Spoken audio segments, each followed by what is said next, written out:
खरगोन से करीब 40 किलोमीटर दूर दरभंगा में यह हादसा हुआ है। मौके पर स्थानीय लोगों के साथ प्रशासन राहत बचाव कार्य में जुटा हुआ है।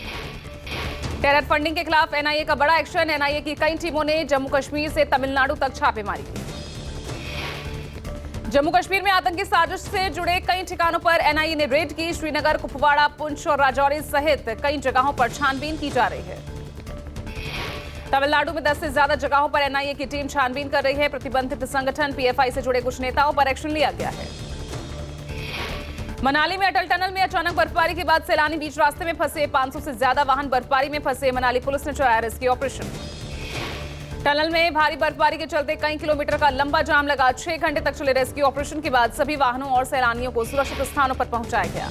पिछले 3 दिनों से मनाली और आसपास के इलाकों में बर्फबारी हुई है, जिसके चलते पर्यटकों के लिए प्रशासन ने चेतावनी भी जारी की थी, पर कल शाम को अचानक बर्फबारी की वजह से हालात बिगड़ गए। तमिलनाडु और बंगाल में फिल्म के प्रदर्शन पर रोक के खिलाफ निर्माता कोर्ट का दरवाजा खटखटाएंगे और फिल्म निर्माता विपुल शाह ने कहा कि जो भी कानूनी कार्रवाई हो सकती है हम करेंगे। जेडीयू अध्यक्ष ललन सिंह ने द केरला स्टोरी की आड़ में इशारों में किया हमला। कहा कर्नाटक में भ्रष्टाचार पर पर्दा डालने के लिए पूरी बीजेपी धार्मिक उन्माद फैलाने में लगी है। द केरला स्टोरी के निर्देशक सुदीप्तो सेन ने अपने सहयोगियों को मिली धमकी की जानकारी मुंबई पुलिस को दी है। सेन के क्रू मेंबर के एक सदस्य को मोबाइल पर अज्ञात नंबर से धमकी मिली। द कश्मीर फाइल्स के निर्माता विवेक अग्निहोत्री ने ममता बनर्जी पर केस करने की धमकी दी है। अग्निहोत्री ने कहा, बंगाल में खिलाफत के भड़काए डायरेक्ट एक्शन डे को क्या आप झुठला रही हैं। द केरला स्टोरी को लेकर भारतीय जनता युवा मोर्चा का अभियान। अयोध्या के पैराडाइज सिनेमा में 200 लड़कियों को फिल्म दिखाई गई। भारतीय जनता युवा मोर्चा के प्रदेश महामंत्री हर्षवर्धन सिंह ने कहा, 5000 बेटियों को फिल्म दिखाई जाएगी। केरला स्टोरी में जिस घटना पे वो बनी सामान्य घटना नहीं है। एक बेटी का धर्म परिवर्तन हुआ, आप बाकी चीजें आप मूवी देखेंगे और ये हजारों बेटियों के साथ हो रहा है। पहलवानों के आंदोलन का आज 17वां दिन। आज दिल्ली पुलिस और अर्धसैनिक बलों के जवानों की संख्या जंतर मंतर पर बढ़ाई गई। कल किसानों और पुलिस में हुई थी झड़प। जंतर मंतर पर लगे बैरिकेड्स को मशीन से सील कर दिया गया ताकि बैरिकेड्स अपनी जगह से ना हिलें। कल किसान प्रदर्शनकारियों ने बैरिकेडिंग तोड़ दी थी। 3 लेयर की सिक्योरिटी लगातार यहां पर बनी हुई है, यानी कि अब जो सुरक्षा है उसे और भी ज्यादा धारदार किया गया है, मजबूत किया गया है।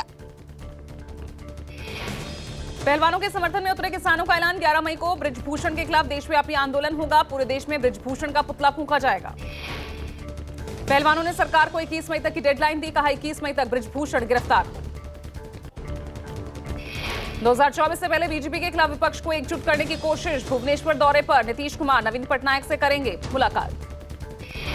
2024 के चुनाव को लेकर नवीन और नीतीश कुमार में रणनीति बनेगी। भुवनेश्वर के बाद महाराष्ट्र दौरे पर नीतीश कुमार।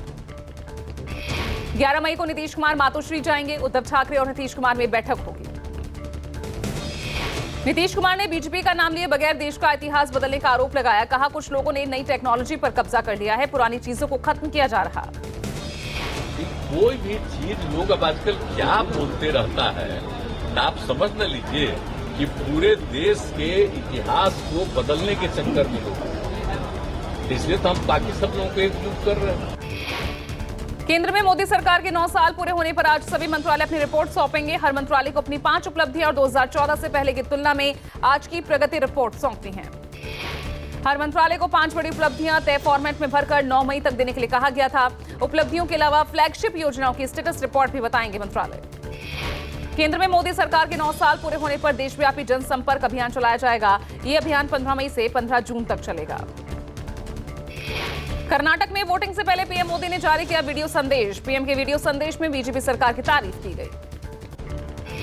पीएम मोदी ने कहा, डबल इंजन सरकार से कर्नाटक का विकास हुआ है। देश को विश्व की तीसरी अर्थव्यवस्थाओं में शामिल करना है। कर्नाटक चुनाव को लेकर प्रचार अभियान खत्म होने के बाद बीजेपी की आज अहम बैठक। पार्टी अध्यक्ष जेपी नड्डा के राष्ट्रीय महासचिवों की बैठक में वोटिंग से पहले ग्राउंड रिपोर्ट पर चर्चा। कर्नाटक चुनाव पर गोवा में मिलेगा paid holiday. CM Pramod Sawant सरकार ने नोटिफिकेशन जारी किया। 10 मई को सरकारी और औद्योगिक कर्मचारियों को पेड छुट्टी का ऐलान।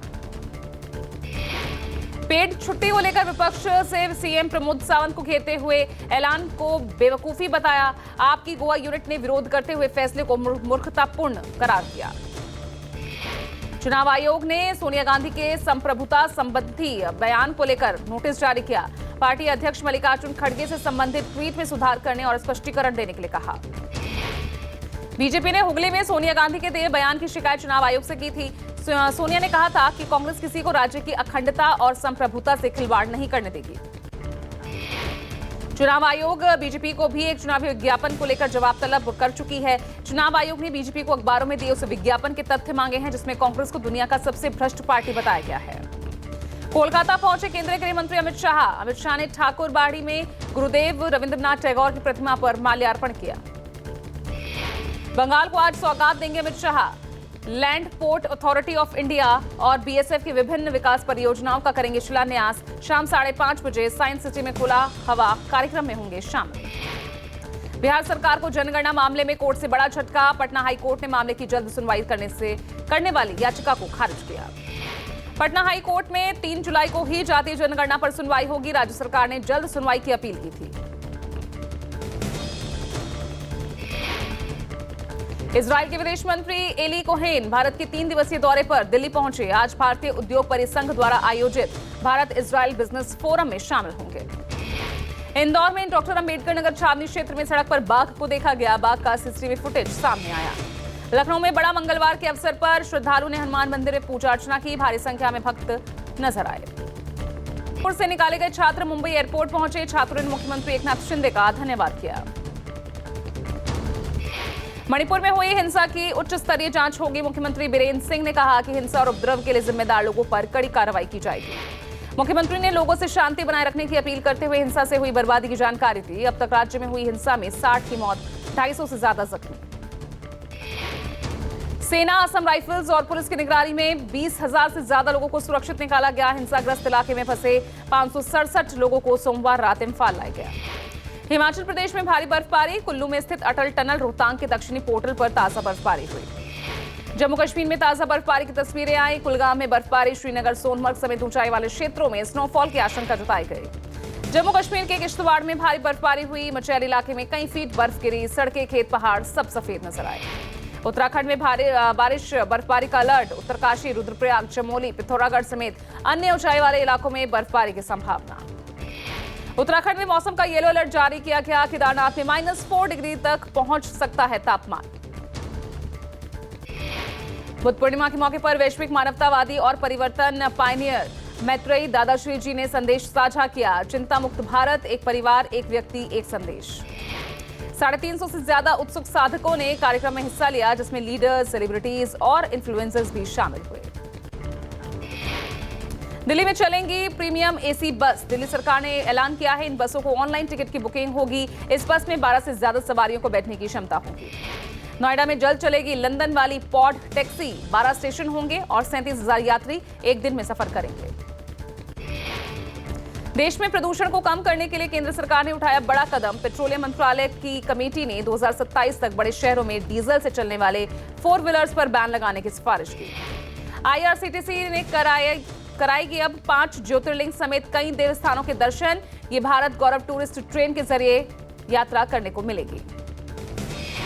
खतरों का खिलाड़ी बनकर मुंबई के अंधेरी के एक फ्लैट में चोरी। रात के अंधेरे में पेड़ के सहारे चढ़कर 4थी मंजिल से चोरों ने उड़ा लिए लाखों रुपए और गहने।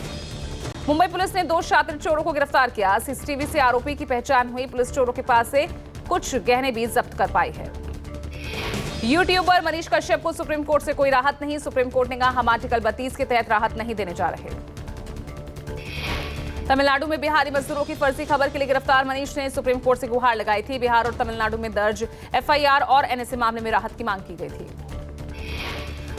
जम्मू कश्मीर में होने वाली G20 बैठक को लेकर पाकिस्तान ने अपने विदेश मंत्री के दिए बयान पर सफाई दी। कहा उनके बयान को गलत संदर्भ में समझा गया। पाकिस्तान ने 75 साल के इतिहास में पहली बार अपना हज कोटा सऊदी अरब को वापस लौटाया। महंगाई से जूझ रहे पाकिस्तान में हज के तय कोटे से कम आवेदन आए। ईरान में ईश निंदा के आरोप में 2 लोगों को फांसी दी गई। यूसुफ और मेहरदाद को और सदरोला फाजिली पर इस्लाम और पैगंबर के बारे में सोशल मीडिया प्लेटफॉर्म पर अपमानजनक बातें कही गई थी। पाकिस्तान के पाकपट्टन में ईश निंदा के आरोप में 2 गिरफ्तार ईसाई महिला और मुस्लिम शख्स पर कूड़े के साथ पवित्र ग्रंथ के पन्ने जलाने का आरोप है। आईपीएल में सोमवार को कोलकाता नाइट राइडर्स ने पंजाब किंग्स को 5 विकेट से हरा दिया। 180 रनों का लक्ष्य लेकर उतरी कोलकाता की टीम ने आखिरी गेंद पर जीत हासिल की। केकेआर के कप्तान नितेश राणा ने 38 गेंदों पर 51 रनों की पारी खेली। रिंकू सिंह ने 10 गेंदों पर 21 रनों की पारी खेली। सनराइजर्स हैदराबाद के खिलाड़ी हैरी ब्रुक्स को दिग्गज वीरेंद्र सहवाग ने आड़े हाथों लिया। ब्रुक्स ने अपनी आलोचना करने को लेकर भारतीय प्रशंसकों को भला बुरा कहा था। वर्ल्ड टेस्ट चैंपियनशिप फाइनल के लिए टीम इंडिया में केएल राहुल की जगह ईशान किशन को जगह दी गई है। राहुल की चोट की वजह से आईपीएल से बाहर हो चुके हैं। एक्शन हीरो विद्युत जामवाल अमृतसर के गोल्डन टेंपल पहुंचे। एक्टर ने भक्तों के साथ मिलकर लंगर के बर्तन धोते नजर आए। वीडियो वायरल हुआ। एक्टर रणबीर कपूर और आलिया भट्ट करण जौहर के घर डिनर पार्टी करने पहुंचे। दोनों व्हाइट आउटफिट्स में ट्विनिंग करते नजर आए।